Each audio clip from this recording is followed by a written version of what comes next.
Hi, my name is Julianne Cost, and we're going to spend the next few minutes taking a look at Photoshop's new content-aware crop feature.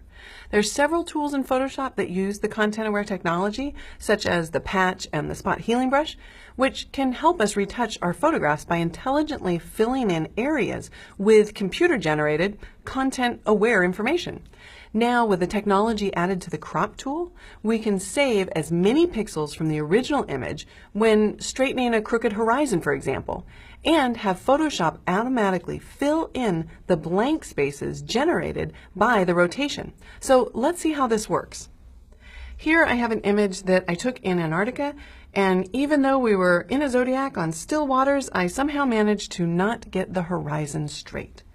So in previous versions of Photoshop, when I selected the crop tool and I tried to rotate an image, Photoshop would constrain the crop tool to the bounding box of the image. And you can see how it's actually having to crop off areas that originally had good pixel data in it, but it's got to crop those off so that you didn't get any white spaces around it if you were working on a background, or any transparent areas if you were working on a layered document.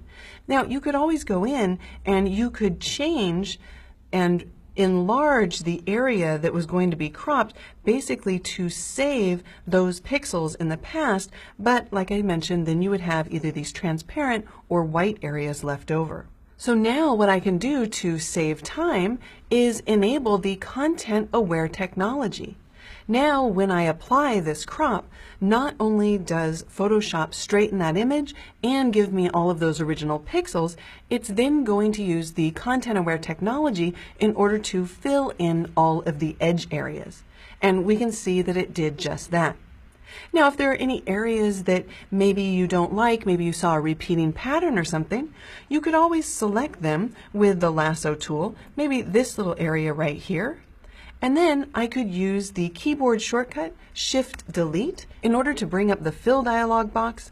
I would use Content Aware for the contents, click OK, and it would recalculate the content that's filling that area. And again, if you didn't like it again, you could continue to run this algorithm and it changes every time.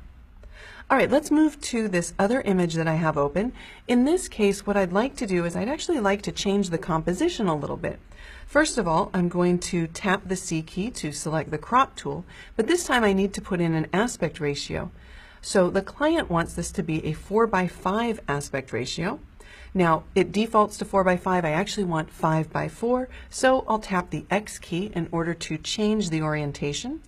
And then I'm going to reposition the crop so that the lower left corner actually aligns with that guardrail. Then I'm going to drag out the upper right in order to include all of the building.